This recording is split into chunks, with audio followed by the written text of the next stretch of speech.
You think you're having a bad day? You've no idea. You've no idea what I'm about to tell you. Wah! Hello, everybody. I'm Russ Kane. This is the Daily Show, exclusive to Men's radio station. Absolute freaking chaos here. Freaking chaos, right? I started to, I was wandering around the home this morning, getting myself organized and everything, and I thought, why is my hand wet? It's a bit odd. Why is my hand wet? And I thought, well, it must be something or other. I thought, yeah, it's got to be something or other, right? Okay, fair enough. And then I started to look a bit more, and I could hear my hand was getting wetter and wetter. Then my shoulder got wet. I thought, this can't be right. I look up at my ceiling, right? Look up the ceiling in the bedroom.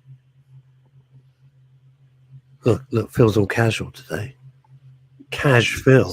You say casual. Cash. How are you listening, by the way? You got earbuds in, or what you got? I've got little earphones. Oh, how professional.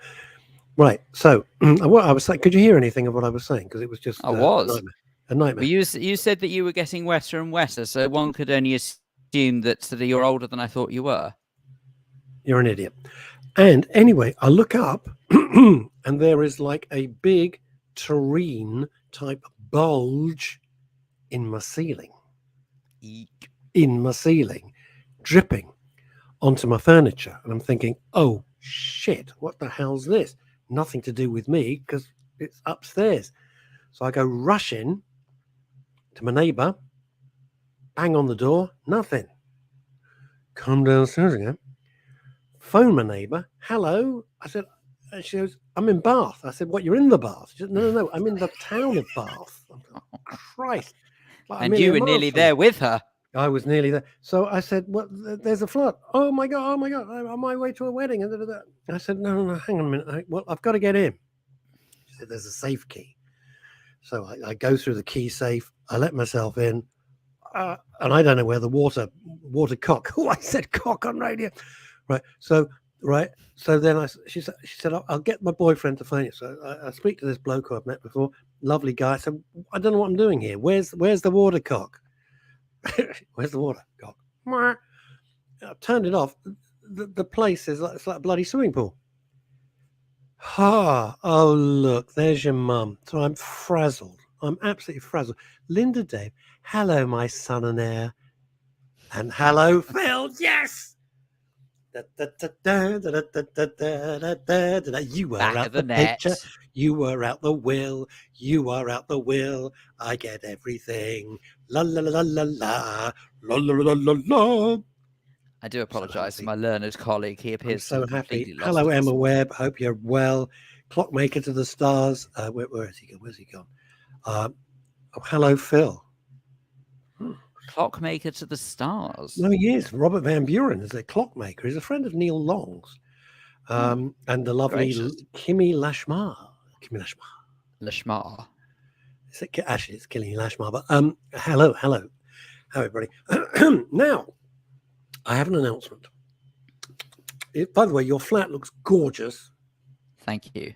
You're either in a flat or you're sitting in Terminal 5 at Heathrow. I can't tell. Well, I assure you that when everything is sort of all finished, I will give everyone the grand tour because I've banged on long enough about it. But still little bits and pieces. Home? Are you mad? No one's ever going to see my home, ever. Well, I just spoken about it enough, so I thought maybe it would be the polite thing to do. It would be very, very, very nice. And considering we have the nosiest listeners and viewers in the world, they'd love it.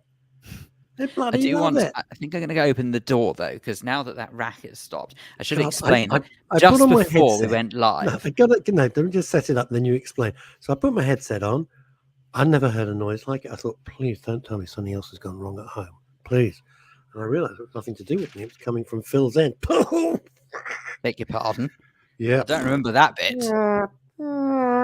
Anyway, so go on, explain. Well, yes. Anyway, unbelievably enough, it wasn't necessarily my end, quote unquote.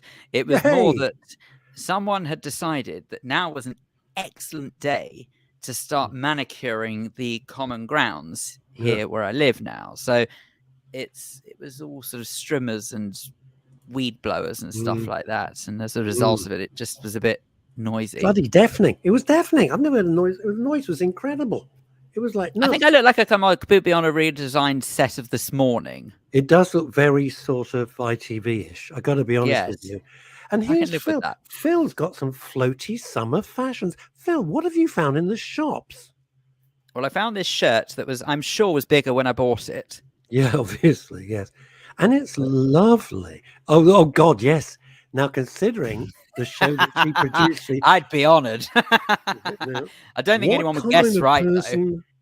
Who lives in a house like this? Like this. Now, let's go over to the sainted Lloyd Grossman. Thank you, David. Well, let's look at the clues. No, let's look at the evidence. I love that show. And Chantal Rickards, a shirt that's too tight, produced that show for years. That was her show. An annoying sound coming from the microphone. The microphone. A wannabe look of ITV. Who lives in a house like this? Russell, it's over to you. Well, Chris Tarrant here. Well, I'm a bit surprised by the clues of the 24 cravats.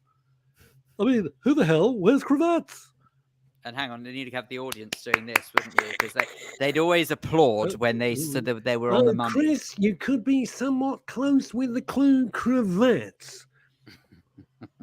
I met David Frost. I only once. Chantal worked with him for years. I met him once because he was, when I was growing up, this was long before you were born. Are you a neat freak? You've never met anybody as neat as Phil. Ever. Phil is like the neatest guy. You know? If I swung the other way, I'd go with Phil because my home would be immaculate. That's the way I look at it. Now, talking of swinging the other way, I've got an announcement. No, it's not about my sexuality. We're looking for volunteers. I was going to say, are you sure that was the right time to say that? Jesus, don't. That was a complete non sequitur. Take two, love. Still rolling. Hello, Stephen. Can you hear me? This is Clem Fandango. I can't do a voiceover without just expecting Clem Fandango not to do voiceovers. Well, I've got one coming up in a couple of weeks. You know those shows? I'm so excited. I've always wanted to do this. You know those shows, It'll Be All Right on the Night, and When Holidays Go Wrong, or Celebrity Meltdowns on television. You know all those compilation shows? I'm doing one of those. Great. But you're missing a clipboard. Oh, no, the great Dennis Norden. Oh, my hero. What a guy. What a guy. The most wonderful raconteur. What a writer. The writing he did with Frank Muir. Kids watching this, Dennis Norden and Frank Muir means nothing. They're like gods to me. They were gods to me. I was so thrilled when I met Dennis Norden. What a lovely, lovely, lovely man. Anyway, I'm looking for volunteers. And I'll tell you what I want. What I need is someone with a bit of time on their hands. And we will get about, what about David Frost? What about David Frost? Yes, I talked about Elizabeth. Wake up. You started a story. No, I met David Frost. It might be a bit early. I don't care. She's part of the show. She's got to get with the program. So I'm looking for somebody, any age, doesn't really matter. Or you may have a son, you may have a grandson, daughter, anybody with a bit of time. It might be you. You might be bored stupid. It's a really kind of simple job to do. Oh, thank God. Emma gets it. Frank Muir and Dennis Norden, legends of comedy. Yes, they were, Emma. Yes, they were. And it's a job we need doing on men's radio. Hang on. Who was the one who worked with Bob Monkhouse? That wasn't Dennis. That was Dennis. It was another Dennis. You're absolutely right. Oh, help me out here, people. Who was it? It was Dennis. Buggeration. I can't remember his name. You're quite right. Dennis somebody with Frank Muir. Oh, sorry. Anyway, sorry. So you're looking for volunteers. Jimmy Lashmar was saying this. I got time in my hands since my mum passed away, but it depends what. Dennis. No, it wasn't Dennis Compton, you fool. That was a cricket player. What's the matter with you, Elizabeth Green? Right. Let me explain what we need. Be so rude to our listeners. I've had coffee with her twice when she's in England. I can do it. Doesn't give you carte blanche. Yes, it does. Okay.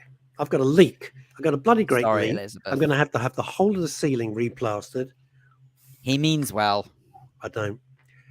Elizabeth knows it.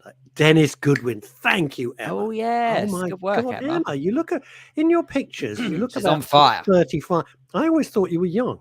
You must be about 35. But Dennis Goodwin, you're absolutely right. It was Bob Monkhouse and Dennis Goodwin. Uh-oh. What's going on? Elizabeth's coming to London next week.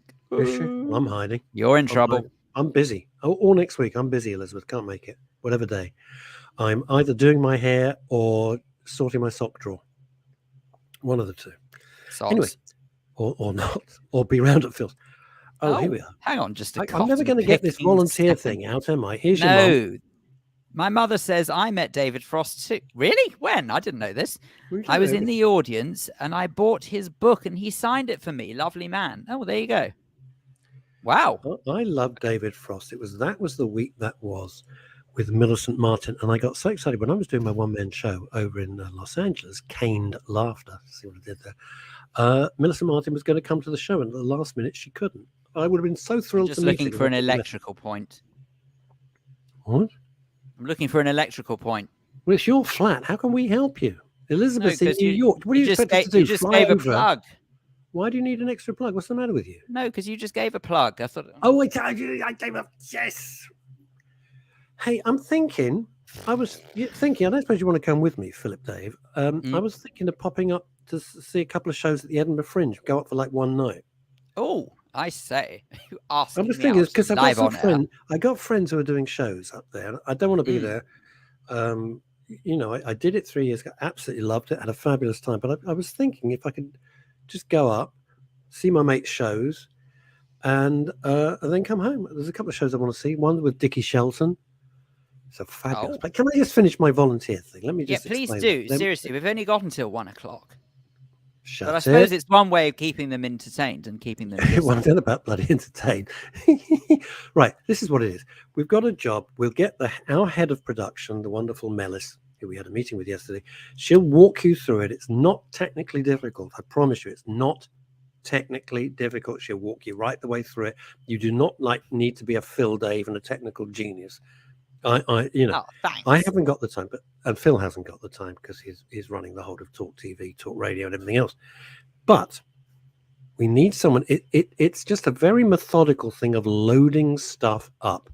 What we're trying to do, everybody, our aim, and this is our goal for the future, and this is a serious thing, and Phil knows this, is to create a library, a database of all the shows, and then collate them so that you can go and look at the subject you need. It could be, let's just say, depression, suicide prevention, anxiety, addiction. It doesn't matter what it is. We've got, how many shows. We've got thousands of shows across men's radio station and women's radio station, but we're just dealing with men's at the moment because it's just, you bite off so much of the apple at one time.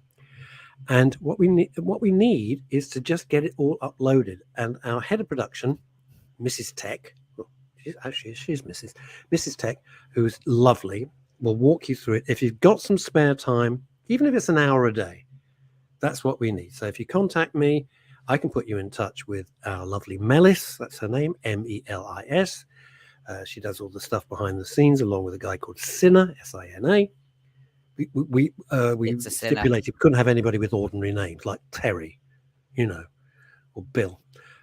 My university son would be plenty of Bills. Bills. There you go. This is what we want. This is what we want. There are plenty of Bills, but it's just sadly not the name of somebody. Man. Anyway, listen, get hold of me. You can message me on Facebook if you like, and just let me know, and I'll put you in touch. Sarah Ann Russell, can I just ask you, sorry, you say that your university student son would be interested. Have you asked him or are you volunteering him? Because that's quite different. That's what mums do. That's what mums do. Mums just go, I've arranged something for it. Mum, I'm going out. No, you're not now. You're volunteering for men's radio, damn it. So it would be lovely. And this is good. Absolutely. An Americano from Starbucks. What is that? Hazer, where are you? Where are you with this one? Really? Starbucks. Where are you with that one? Morning, guys. Imagination or all these coffee places that they had their day. Has the fad gone? I think people like independent coffee shops now. I love the independent ones. I love the mom and pop. I will search them out. If I'm in a street and I've got a little time before a meeting, I won't go to any of the big chains. If I can find a mom and pop independent store, I'll always go there. Always go there. So sleet. You got to be kidding me. Morning, guys. When are you going to do a show from Edinburgh? Well, Oh, us? No, we're not. No, that wouldn't work out at all. I'd wipe the floor. Although I met with my co-directors, that's the lovely Howard Jameson and Penny Horner. My goodness, everyone's getting a name check today. We should have credits. Phil Dave, have you heard of him? He's marvellous. Who's that? Big fan of his work. Marvellous fellow. Oh, and Howard has come up with an idea which... No. The last time he came up with an idea, men's radio station was born. No, that was me. The last time he came up with it was women's radio station. Women's radio station was born a year before we did men's radio. That was Howard. I wasn't even involved back then. No. And then we started chatting, and then I got on board to help out. And yeah, we know that.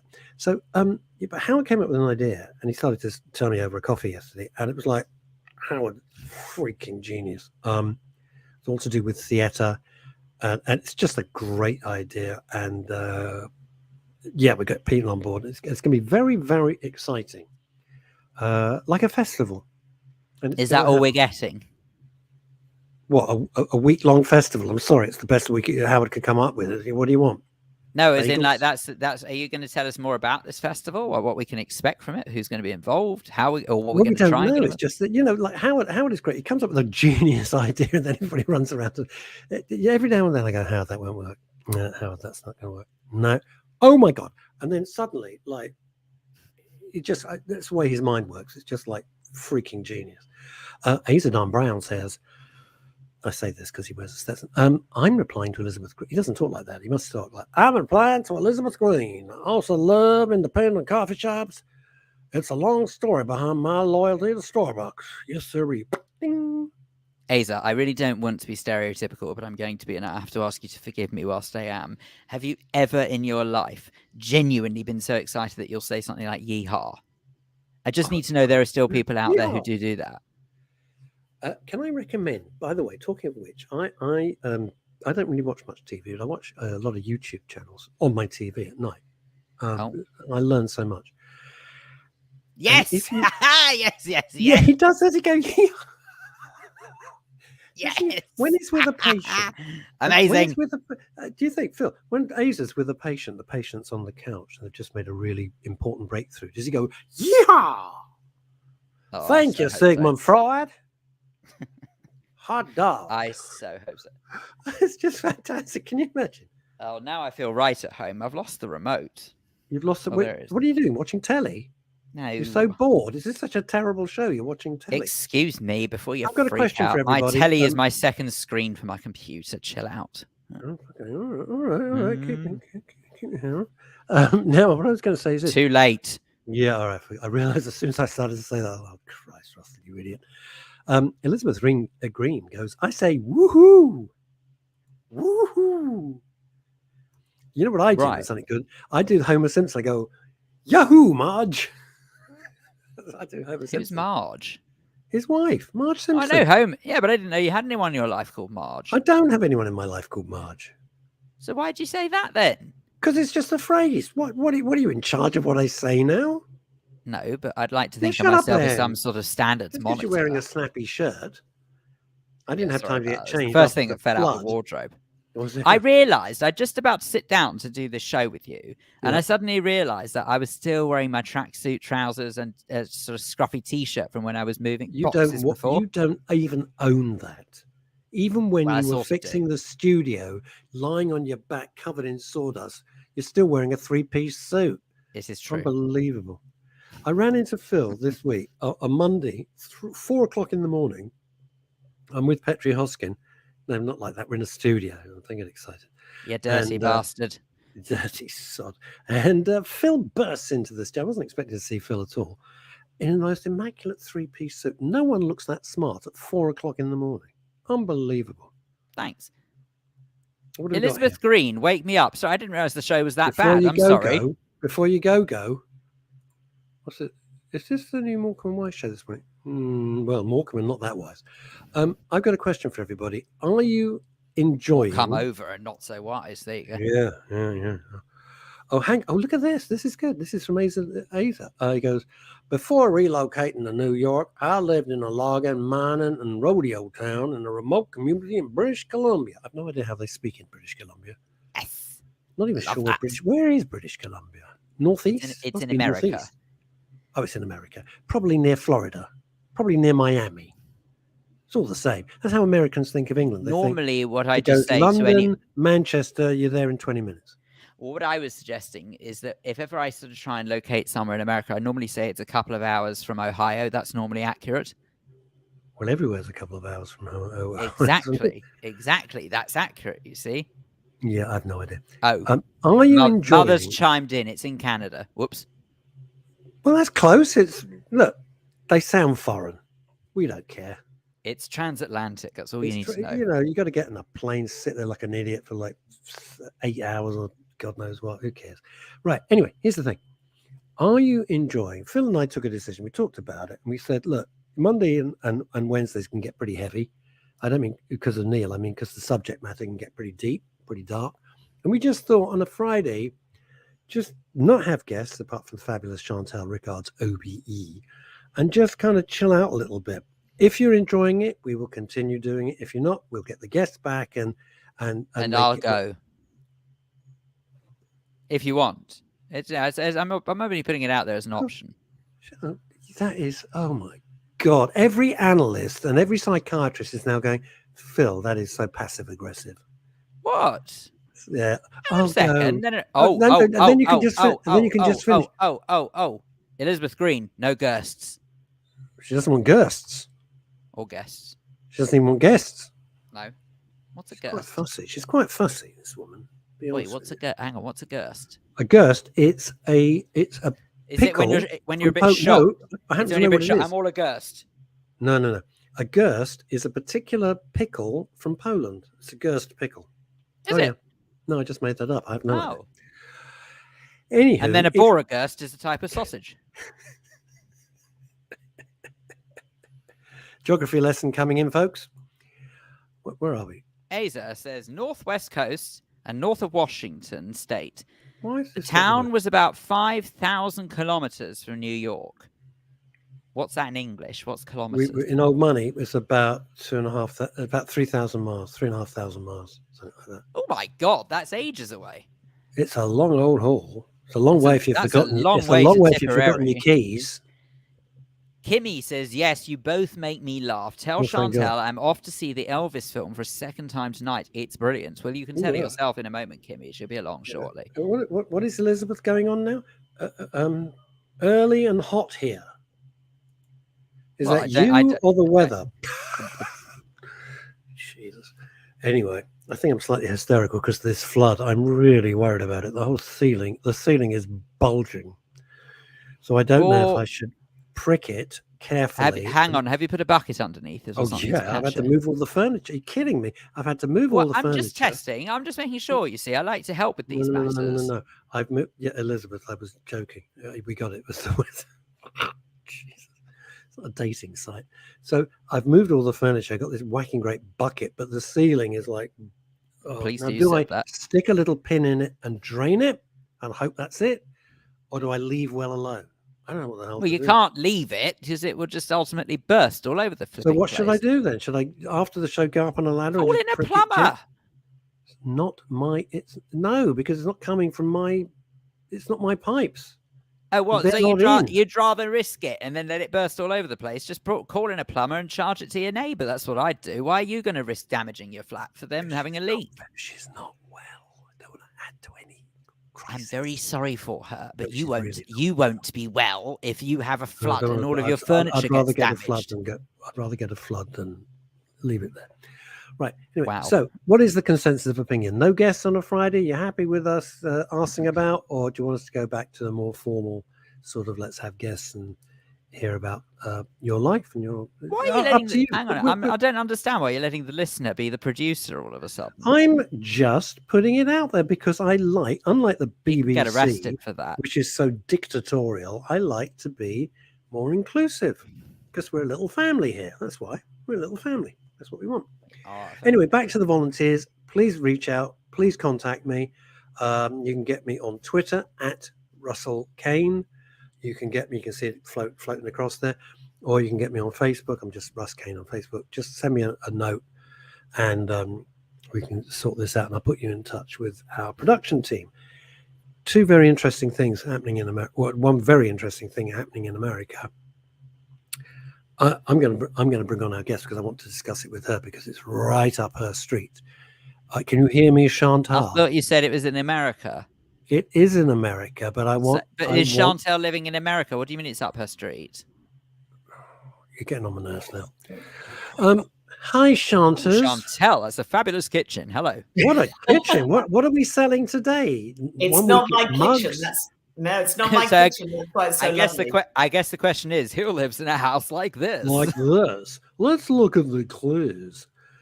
Is there mugs? There's no mugs there, so I'm suspecting it's not your brother. It's not my brother's. No, I'm in North Wales. I'm in my little holiday rental in North Wales. Oh, wow! Goodness. Get nice. You. Yeah. So no lovely stripy mugs of my brother's, I'm afraid. We love those mugs. We love those. There you go. No guests on Friday, just Chantal. It's Chantal with an A. Now, Chantal, first of all, thank you for joining us on your holiday. Great pleasure.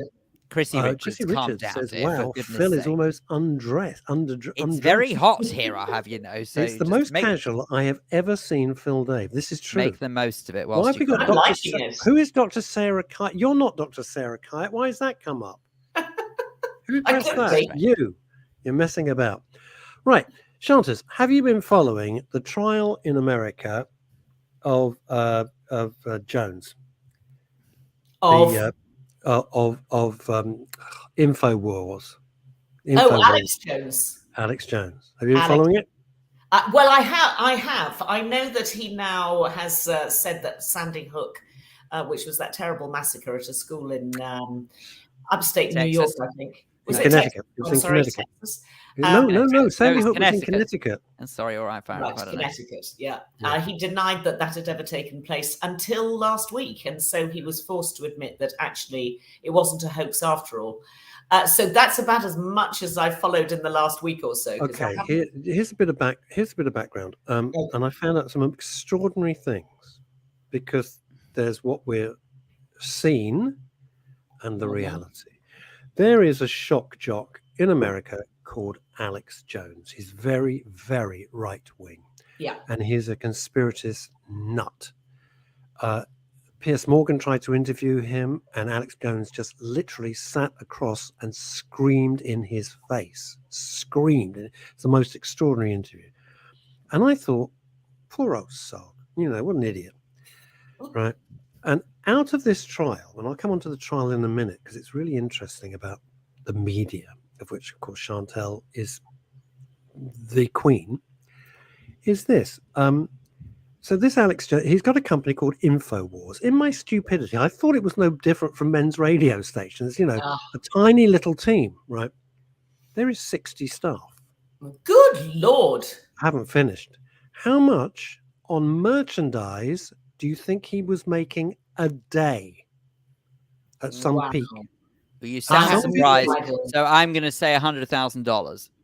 Not even close. $800,000 a day on his merchandise. That's astonishing. $100,000. It's not bad, actually. It's almost as much as men's radio makes in merchandise. It's not quite. I mean, we almost sold a hat if we'd have ever had them designed. So there's this Alex Jones, who I honestly thought was just a sort of lone wolf screaming into the wilderness. No, absolutely not. This man, I've got to be very careful because it's highly litigious, decides the Sandy Hook shootings when some raving maniac went into a school and started killing six-year-olds. Yeah. He says, live on his show, it's a complete false flag, that all the parents cradling their dead children are actors. Yeah. None of it happened. Yeah. I don't know what sort of mind you have to even think that, let alone say it. Yeah. I think 23 children and teachers were killed. 23. He has repeated that over and over again. He never rescinded what he said. So the parents, as a test trial, sued him for $150 million. And the trial's been going on in Austin, Texas, where my son lives. So it's an extra interest to me. And I've been following this trial yesterday. And the guy is, I don't even know what to say. Anyway, he's then saying, "Oh, I'm so sorry. Questionable. No, I've realised it's all true. It's all true. We're a little bit late." Anyway, the jury in this one trial, now this trial is one of 3, found him absolutely full of you know what, and he's been ordered to pay $4.2 million. Now, bear in mind, they've sued for 150. So now he's saying, "I'm bankrupt." And the judge is saying, that's not true. Do you understand what the word perjury means? Mr. Jones, do you understand what perjury means? You're not bankrupt. One of your companies has filed for bankruptcy. You're not bankrupt. So that was that little bit. There's 2 more trials to come. And, the parents are having it was just, you couldn't, if you wrote it in a book, you couldn't make it up. Well, I hope they take Film it before down. long. Yeah. It's just absolutely quite extraordinary. Yeah. Quite And conspiracy extraordinary. theories are a really, really big thing in America. And of course, they're creeping to this part of the world too. I had the misfortune to have, only because it leads on to one of the programs I was going to talk about, but I had the misfortune to have a couple of people on sitting around my supper table here a few days ago. And one of them writes a conspiracy theory blog, which I wasn't aware of until the following day, which I was rather pleased I didn't know about it on the night.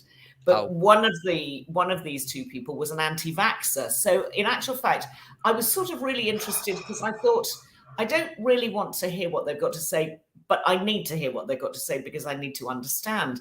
So actually, I watched the program called Unvaccinated on BBC One. It's just a one-off documentary where a very clever professor, Hannah, I can't remember her surname just for a minute, takes 7 people away to a hotel for 5 days in the country and basically sort of tries to gently peel the onion as to why they are anti-vaxxers. And the program itself is really worth watching. It's a one-off documentary on BBC Two, and it's called Unvaccinated. And my knee-jerk reaction to people who don't take the vaccine is just to think that they're stupid, they're ill-educated, they are flat earthers, they are climate deniers, they are conspiracy theorists. They're in the band Right Said Fred. Don't forget that. Yeah, indeed. And there is somebody on them who thinks that it's all a Bill Gates. Who else? Sorry, who, Phil? No, it's saying it's Hannah Fry, by the way, who presents Hannah Fry, exactly. Professor Hannah Fry. She's brilliant, absolutely brilliant. Anyway, it's worth watching because I do think that we need to open up our mind to people who've got alternative ways of thinking. But then on the other hand, it has done nothing but reinforce my own views about the fact that we should all be vaccinated because the people who aren't vaccinated are really silly. I've had some but huge... No, but actually, isn't that you'll just never convince thing, these people. Sorry, Phil, go on. But I was going to say, but isn't that the point, though? That's why it is so essential to open our minds to other opinions, because if nothing else, it just reaffirms what we think we already know. So I think a whole range of opinions is absolutely vital, no matter what the subject. And I have to say that even though I don't personally agree with this chap who's on trial in America going around claiming that the incident over there was a setup, was staged, we do have to realize that there will be people out there who do think like that, rightly or wrongly. And if that is the case, number one, it highlights actually maybe the news isn't as believable as it once was, and therefore, what are we going to do about it? Hello, something needs to give. Or we're giving platforms to these people who are out there spreading this dangerous nonsense. It's all sorts of things that actually I think are highlighted and are worthwhile being highlighted. So I'm not completely anti other views. And let's bring it slightly closer to home. Now, I've got to be very careful. It's an ongoing trial. So I will tiptoe through this with my legal training. There is a man called Alex Bellfield. Alex Bellfield used to work at the BBC. The guy, I've never met Alex. I've never spoken to him. We have communicated, but I've never met him or spoken to him. He's not a pal of mine, just to make it clear. Yeah. And he fascinated me because in lockdown, he started a thing called alexbelfield.com, the voice of reason. Does it from his kitchen. It's him an iPhone. That's it, right? He has 360,000 subscribers. Good Lord. And he's filling theatres because he does comedy kind of jokes. He does very serious stuff. He does a 3-hour phone in on I think it's a Wednesday and a Friday or something like that. Huge following. And I was just fascinated, putting aside the content, some of which I think, yeah, I think you're right. Some of which I think, Alex, I think you're totally wrong. But, that's life. You can't agree with everybody all the time, or we'd all be zombies, right? That's what they said to Esther Ransom when they axed her show. That's life. Do you know how they axed her show? Yeah. Sorry, can I? I'll come back to Alex Belfur. Do you know how they axed her show? This in a nutshell is show business, and this is the BBC for you. Esther was the face of the BBC. Am I right? You'd agree with that? She was really the face of the BBC. The faces of the BBC were Noel Edmonds and Esther Ransom. That was like the faces of the BBC. Yep. Esther, they say to Esther, would you come in lunchtime? I think it was lunchtime on a Thursday or Friday. So she goes in expecting lunch, right? As you would. She's hugely successful. And they just look up from the desk. This is Esther Ransom we're talking about. It's not me and Phil, right? They look up and they go, well, Esther, we just want to say thank you so much for all the work you've done in the past and good luck. That's extraordinary. And she thought she was being invited out for lunch. Oh, that's shocking. But that's like Murray Walker. Murray Walker, who was the voice of Formula One. Would you agree? The voice of, well, you wouldn't, maybe not. Yeah. The voice of Formula One was Murray Walker. Murray Walker found he'd been fired on the news. He's driving along, and on the news it says, Murray Walker's no longer going to. I mean, geez, that's dreadful. They have no manners. That's appalling. It's just despicable. No. Well, it's actually cowardly behaviour if you think about it. It's awful. Esther was in shock. Can't face the prospect of getting rid of the people who they want to get rid of, so they just do it in a sort of really cowardly by the way, way. If you ask me that's just a rumour. No, Esther told me to my face. Told me personally. Anyway, back to Alex Belfur. And by the way, can I just say, Russ, it's been great having you on this show. Is there anything you want to tell me, guys? So Alex has had this chap, Alex Belfur. As I said, I don't know him. He's just a bloke in his kitchen doing a show. Yeah. I know The police have raided his house 3 times, including chainsawing the front door. I mean, he's got videos. Chainsaw. I'm going like, what the hell's with sending the bomb squad round? This is a bloke in his kitchen on a phone, right? I'm thinking, well, this is very odd. Anyway, he's on trial. You've got to be careful that he gets very cut up about it. Yay! At his election, I'm sorry. It's a sore point. It's the shirt. At his election, he wanted a jury trial. He didn't want a magistrate's court. He fought for a jury trial, and he's on trial for eight counts with 8 different plaintiffs of stalking. Yeah. And people who haven't followed this go, oh, there he is. He's in a raincoat. He's outside somebody's house. No. Yeah. He hasn't even met some of these people. It's what they call digital stalking, which is some new fangled law. And the digital stalking turns out to be emails. I'm being very, very careful. And they're claiming like he sent 5,000 emails. Interestingly, in the trial, they could only produce 29. So there's kind of a bit of a disparity there. And the jury hang on. You're dangerous territory here. No. That's in the public. That's in the public domain. That's in public domain. And it's a fact. They haven't produced 5,000 emails. Look, I don't know, right? I'm just simply commenting. But what is fascinating is this is one of the first trials in the UK where the judge, who is a lord, has allowed Alex Bellfield, under his guise as a journalist, to do a court report every night. Oh, really? Yeah, he's allowed to do that. It has to be 100% straight. It cannot be, there's no interpretation or anything. But Alex, this chap Bellfield, every night tells you what has happened in court. But what fascinates me is the disparity between BBC News Midlands, which you get on YouTube, who sort of paint him as just, whatever you can imagine, and what's going on. There's this fantastic gap. And so curious because you've got the Alex Jones thing, and I'm not conflating the two. They're very, very different. And it's just fascinating the way the media is working. Well, it's just real interesting. Should you mention who he's been stalking, Russ, or is that taking it a little too far? No, I've never heard of most of these people. I've heard of one person only. They're all people from the BBC who I've never ever heard of, BBC local radio. So to be honest, they're not people I know. One person is Jeremy Vine, who is the Radio 2 presenter and cycling bloke. Yeah. And one is another presenter, again, who I've never met. I only know by PR and stuff, called Stephanie Hurst. Oh, really? Oh, Stephanie Hurst. Those are the only two I've ever heard. I've never heard of the other people, and neither will you, unless you live in Nottingham or somewhere and they were on a show. So I don't know. They're not like internet known names, and it's just very interesting. I just wonder where that's going to go.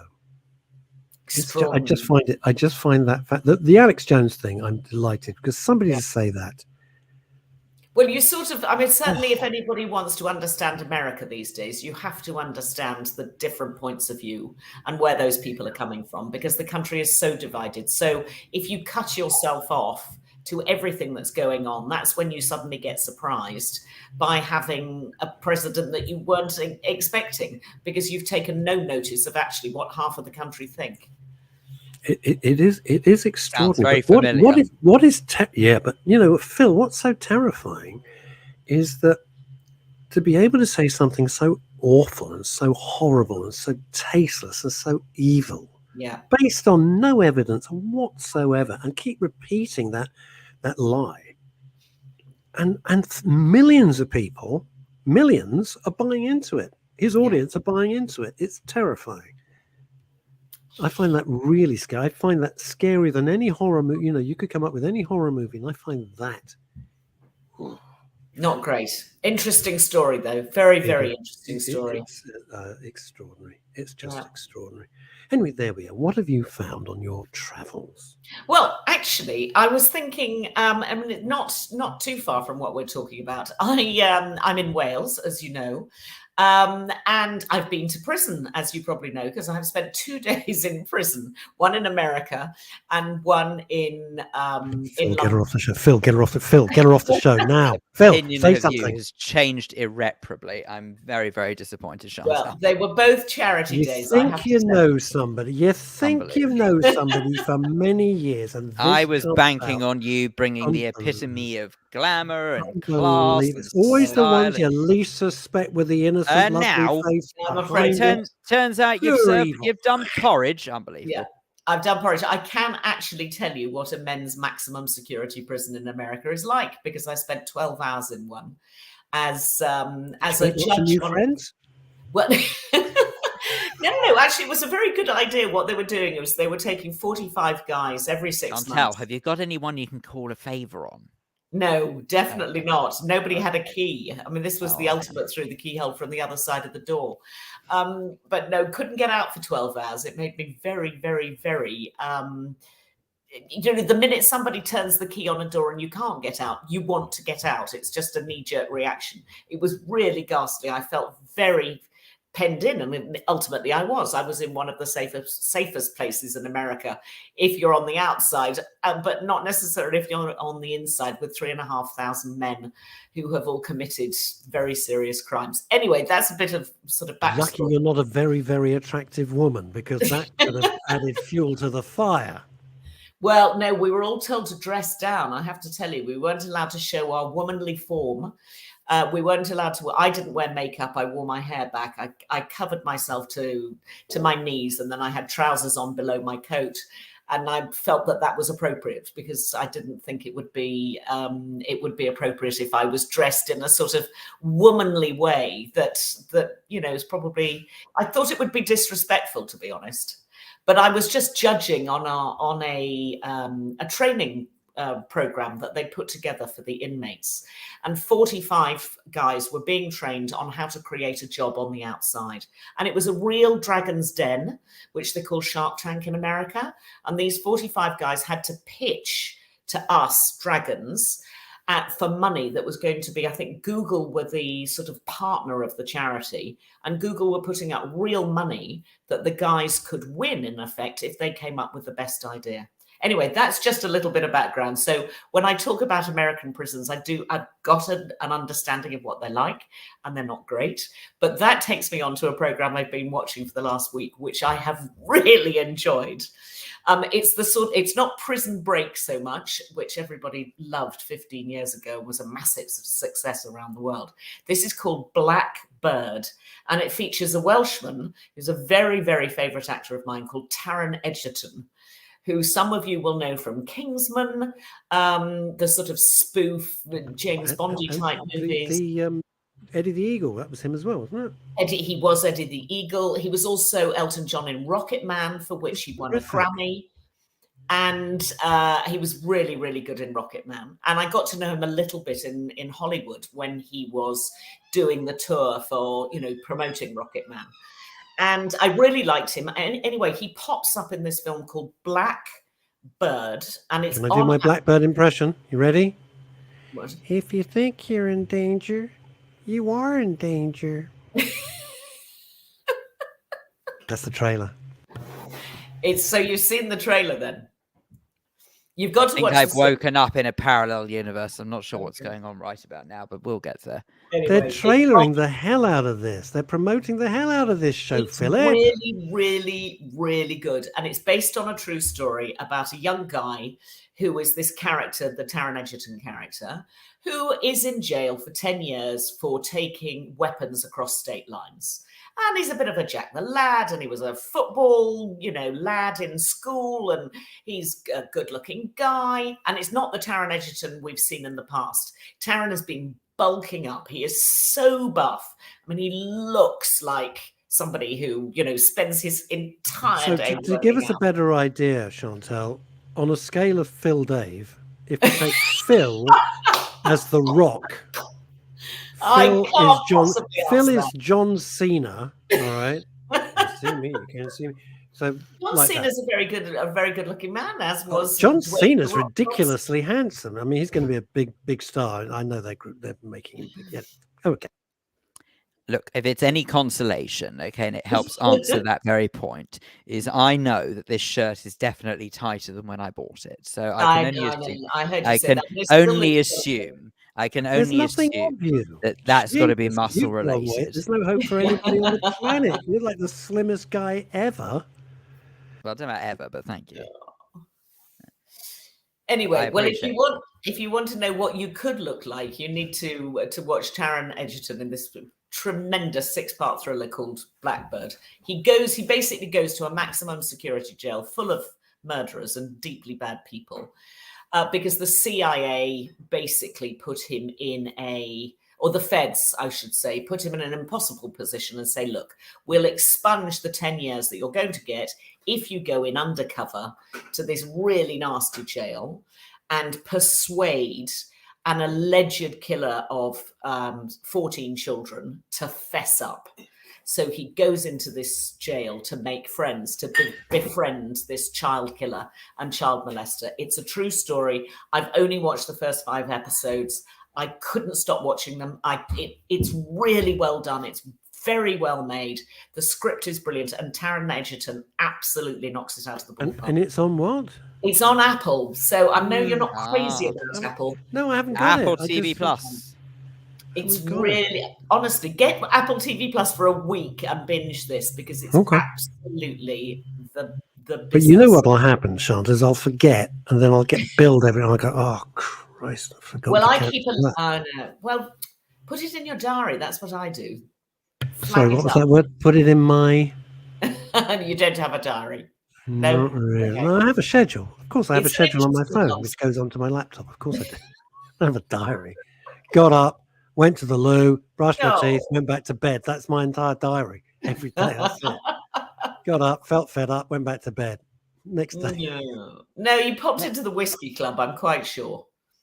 Last Saturday I did, yes, to test out my new pipe. Your new pipe? I saw the pipe. Yeah. Where's that come from? Yeah, I'll tell you why. Have we got time? Just about. No, Chantal's done all this research. You don't want to hear about No, my go for it. Go for it. I want to hear about the pipe. You know I love cigars. My whole thing is like Saturday is my cigar day with Colin and Ray. We have a cigar. I love my cigars, right?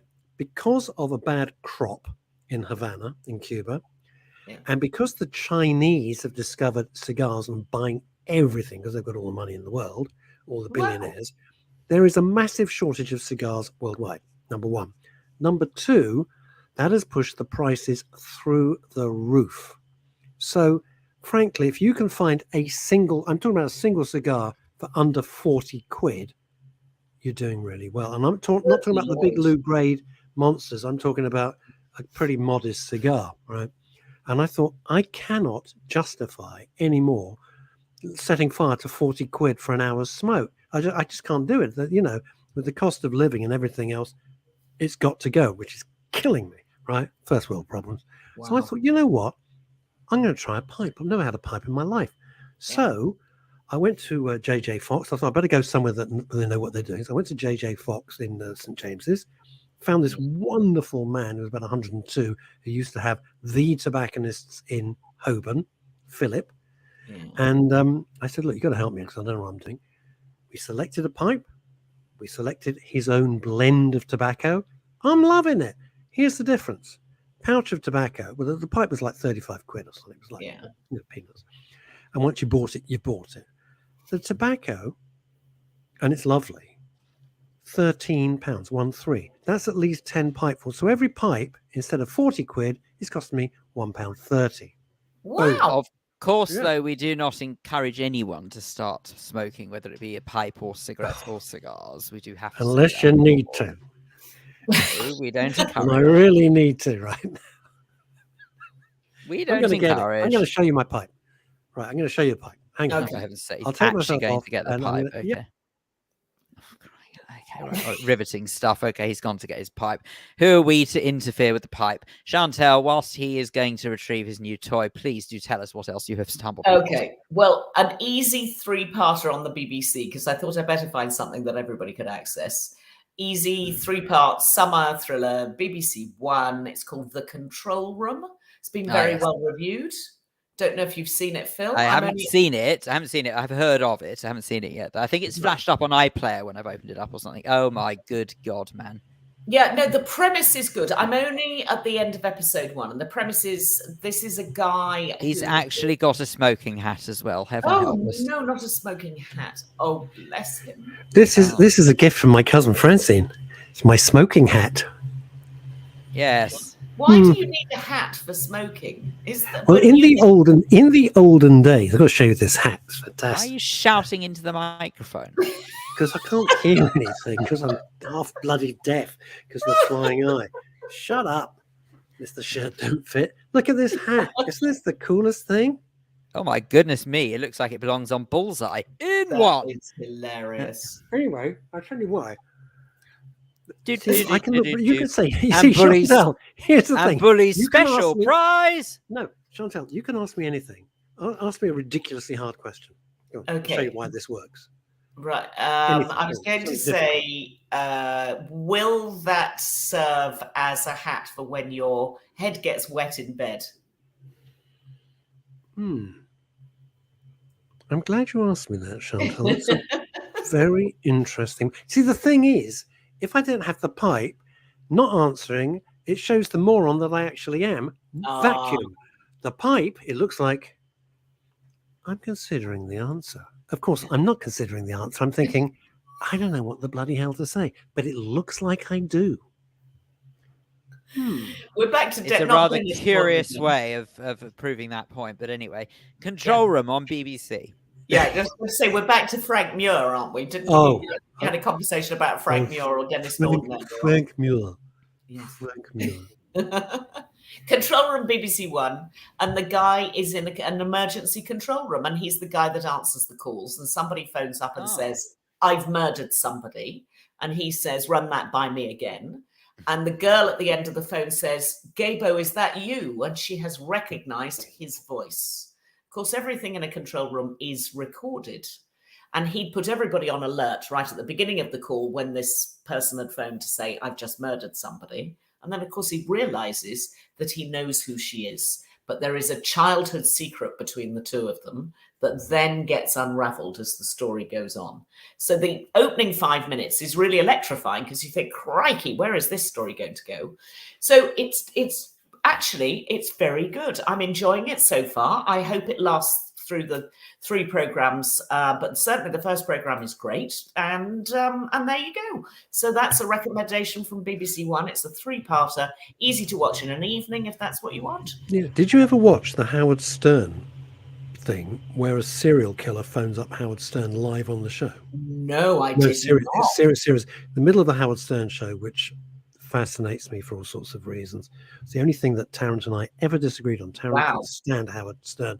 And I said, I think the guy is groundbreaking. Anyway, neither here nor there. In the middle of his show, he gets a phone call, comes through, and it's a serial killer. Wow. And Howard has to take it very, very seriously. And you never know if it's just somebody who's completely bonkers deciding to get on the show. But it was so sinister. And it's one of the few times you see Howard Stern really taking it very seriously. Yeah. It's scary to watch. Yeah. Really. Speaking of serial killer, by the way, I have started at last. It took me a long time, but watching Killing Eve. Ah. I know I'm very, very late to the party. You are a bit late to the party. But it flashed up the other day on iPlayer, and I thought to myself, do you know what? Everyone's been. Where's it going now? Hello. It's actually on the phone. Hi, I'm just in the middle of a show, Lawrence, but... Okay, he doesn't realise he hasn't actually muted his microphone, unbelievably. I'll mute it for him. There we go. Right, anyway, for heaven's sakes, man, you'd never get this on BBC Radio. Anyway, right, okay. It might make it more interesting if you did. Oh, dear, right, yes. Anyway, that's distinctly possible, but anyway. So what I was saying is that I started finally getting around to watching Killing Eve. My goodness me, it's a bit gruesome. Crumbs. It is, and you're absolutely right. And people are not used to sort of female killers, and she plays that so well. She's a tremendous actress. And also, I didn't realise Jodie Comer as well was actually foreign in it, because obviously she's an English actress. But I didn't actually realise in Killing Eve she actually is. Well, I don't know where she was. Is she Russian or something like that?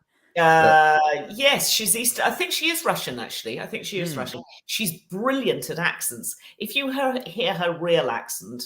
She's a sort of deep Lancastrian, very, very thick Lancastrian accent. And she's got a beautiful voice. But when she did last year, she did Free Guy, the American sort of fun movie that came out that was, pretty successful. So she's made a very quick transition into Hollywood. And she plays an American in that. Well, she plays 2 characters. One's American and I think one is British. But 2 completely different accents from her own. She's tremendous. She's absolutely very talented, Jodie Comer. Absolutely. Well, the first time I remember seeing her was, did you ever see this thing with Taran Jones called Dr. Foster? Oh, yeah. Of course, she was the daughter. And no, I don't think she was I think she was the love interest. I think she was the love interest of the ex-husband. That's right. Yeah, and that's where I first remember seeing her. And I just thought, I think you're a bit underrated in this. You're almost playing a sort of a real minor part. I mean, she wasn't a minor part, I suppose, because she was sort of the protagonist, if you like, who sort of ultimately sort of caused the disruption to the marriage of Dr. Foster and her other half. Yeah. But it still was, that's definitely where I remember seeing her first and foremost. She's brilliant. But she will go a very long way. Absolutely. So there you go. So I was just going to say, I've sort of started watching Killing Eve at long last. But and also another thing as well, which I think came up last week. I don't know whether or not if you stumbled across this. One called, is it the Newsreader or something like that, or the News Anchor? Yeah. Well, we talked about the Newsreader last week as the Australian series. Yes, it cropped up last week, didn't it? Yeah, cropped up last week, and we had a quick chat about it. It's out there. It's still playing. It's gone to a second series, so people obviously are enjoying it. And that is also so sorry. It's quite right. I'd be more sorry about the fact you're still shouting into your microphone, but it's quite right. I'm so sorry. That is we're trying to sort out this horrible leak. Ah, I see. Which is about to flood my entire bedroom. No. Keep your hat on. Genius. It's gone from a smoking hat to a soaking hat. There you go. That's very good. The answer to your question in the last few seconds is that in the olden days, people didn't like their hair to smell of tobacco. so they would wear a Especially if it's smoking pipe hat. tobacco. Ah, Okay. I've got gorgeous Good pipe answer. tobacco. You won't like it because you don't like anything, but Chantal would like it. She'd go, that smells manly. Oh, dear, dear. Chantal, thank you so much. As ever, Yes, it's a no pleasure. worries. Sorry it's been fragmented. Thank you so much. Enjoy Wales. I will. Yes. Back to London tomorrow, and have a happy weekend. Okay, You as thank well. you so much. And Bye. you watching as well. Have a Bye. happy weekend. Isn't Russ she is back on Monday fabulous? at midday. She's amazing. You're amazing. Thank you so much. Have an amazing rest of the day and weekend. Bye-bye. And now phone me, Phil. Phone me. Bye. You know why.